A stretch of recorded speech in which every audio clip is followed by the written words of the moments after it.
Hi everyone, welcome to graphics time. বন্ধুরা, ইলাস্ট্রেটরের একটি গুরুত্বপূর্ণ টিউটোরিয়াল নিয়ে চলে আসলাম আপনাদের সামনে। আজকে আপনাদের দেখাবো কীভাবে ভেক্টর তৈরি করবেন। ইলাস্ট্রেটরের মাধ্যমে পেন টুলস ইউজ করে কীভাবে একটি ফুলের গাছ তৈরি করবেন। তো তাহলে দেরি না করে চলুন আমরা কাজটি শুরু করি। ওকে, প্রথমে আমরা ফাইল থেকে একটি নিউ ফাইল ওপেন করব। সো এখানে একটি সাইজ দিয়ে আমরা ওকেতে প্রেস করব। দেন আমরা যে কাজটি করব, এখান থেকে পেন টুলস ইউজ করে আমরা একটি ফুলের গাছের ভেক্টর তৈরি করব। সো প্রথমে আমরা ফুলটি তৈরি করব। সো তার জন্য আমরা টুলস বার থেকে পেন টুলসটি ইউজ করব। ওকে, দেন আমরা ফুলের যে পাপড়ি রয়েছে সেই পাপড়ির একটি শেপ তৈরি করব প্রথমে। তো তার জন্য আমরা এখান থেকে পেন টুলসটি সিলেক্ট করলাম এবং একটি ফুলের পাপড়ির শেপ তৈরি করব প্রথমে।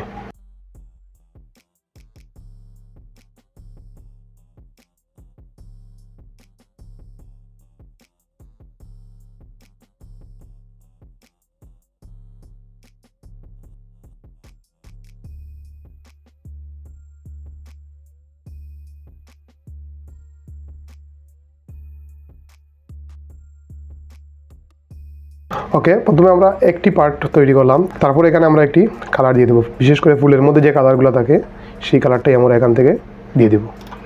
ওকে, দেন এখান থেকে আমরা যে স্টোকসটা রয়েছে স্টোকটা উঠিয়ে দেবো। স্টোকটা আমরা এখান থেকে 0 করে দিব।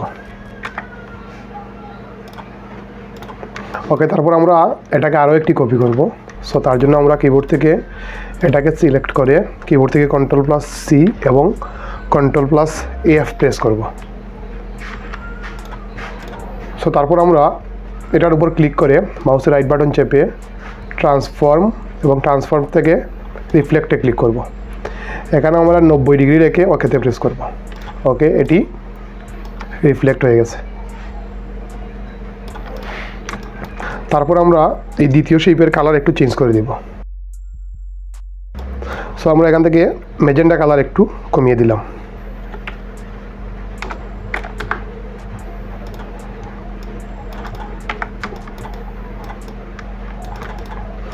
তারপর আমরা এই দুটিকে একসাথে সিলেক্ট করে মাউসের রাইট বাটন চেপে গ্রুপ করে দিব। ওকে, তারপর আমরা এই পাপড়িটিকে কপি করে একটি ফ্লাওয়ারে পরিণত করব। সো তার জন্য আমরা এটিকে সিলেক্ট করে Ctrl+C এবং F চাপব। ওকে, এটি অলরেডি কপি হয়ে গেছে। এখন এটিকে সিলেক্ট করে আমরা রোটেট টুলসে ক্লিক করব। তারপর রোটেট টুলসের যে পয়েন্টটা রয়েছে এটাকে আমরা টেনে নিচে নামিয়ে নিলাম। ওকে, তারপর আমরা অল্ট্রা বাটন চেপে এটিকে আরও 4টি পাপড়িতে কপি করব। ওকে, এখন আমরা Ctrl+D চেপে জাস্ট কপি করে দিব। ওকে, তারপর সবগুলো পাপড়িকে একসাথে সিলেক্ট করে আমরা মাউসের রাইট বাটন চেপে গ্রুপ করে দিব। ওকে, তারপর আবারও রোটেট থেকে এটিকে আমরা সোজা করে দিলাম। ওকে, অলরেডি আমাদের ফুল তৈরি করা শেষ। এখন আমরা গাছের যে শেপটি রয়েছে, গাছের যে ডালপালা রয়েছে সেই ডালপালা আমরা তৈরি করার চেষ্টা করব। ওকে, তার জন্য আমরা আবারও পেন টুলস ইউজ করব। ওকে, এখান থেকে আমরা কালার নান করে দিলাম এবং স্ট্রোক 1 করে দিলাম। ওকে, তারপর আমরা গাছের যে ডাল রয়েছে ডাল তৈরি করব।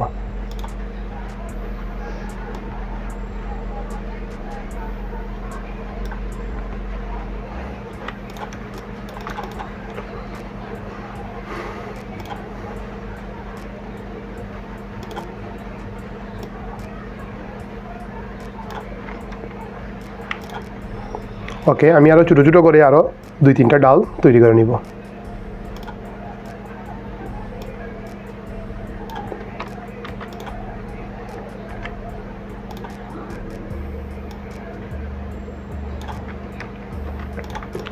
ওকে, এখন সবগুলো ডাল একসাথে সিলেক্ট করে এখান থেকে স্টোক বাড়িয়ে নিব। আমরা 10% স্টোক দিয়ে দিলাম।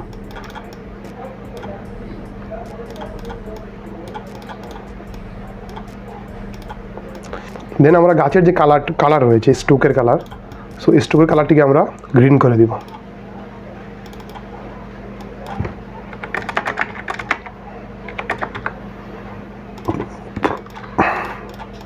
ওকে, এখন সবগুলোকে আমরা সিলেক্ট করে মাউসের রাইট বাটন চেপে আবার গ্রুপ করে দিলাম। ওকে, এখন আমরা ডালের মধ্যে এই ফুলটিকে বসিয়ে দিব।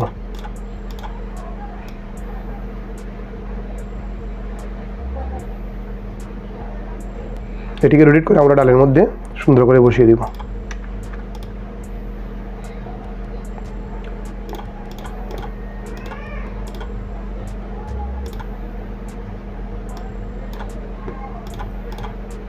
ওকে, তারপর আবারও আমরা এই ফুলটিকে কপি করে নিব। তো তার জন্য Ctrl+C এবং F চাপব এবং রোটেট করে এটিকে আমরা ডালের মধ্যে বসিয়ে দিব। প্রয়োজনে আমরা ফুলটিকে একটু ছোটো করে নিলাম।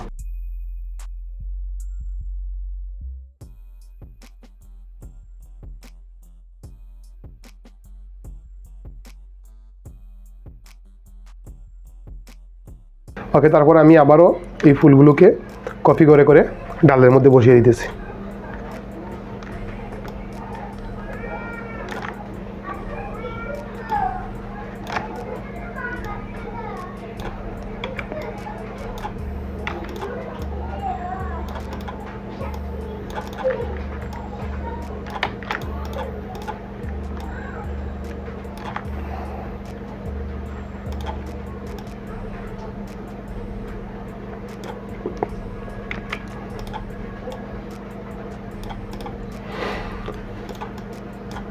ওকে, আমাদের গাছের মধ্যে ফুল বসানো শেষ। এখন আমরা পাতা তৈরি করব।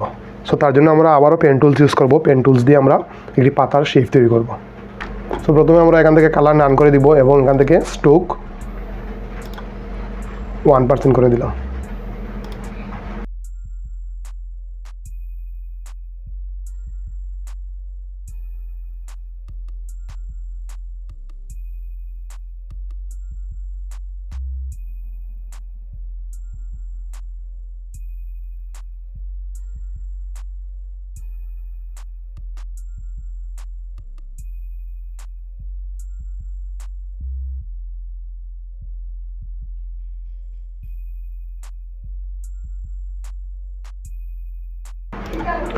বিশেষ করে পাতার কালার সবুজ থাকে, সো আমরা পাতার কালারটিকে এখান থেকে কালার থেকে এটাকে আমরা সবুজ করে দিব।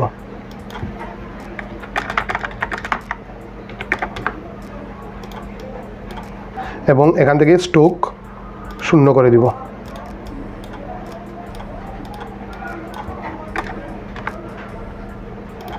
ওকে, তারপর আমরা এই পাতাটিকে ডালের মধ্যে ছোটো বড়ো করে বসিয়ে দিব।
সো বন্ধুরা দেখুন, অলরেডি একটি ফুলের গাছের ভেক্টর তৈরি হয়ে গেছে। ভিডিওটি যদি ভালো লাগে অবশ্যই চ্যানেলটি সাবস্ক্রাইব করবেন।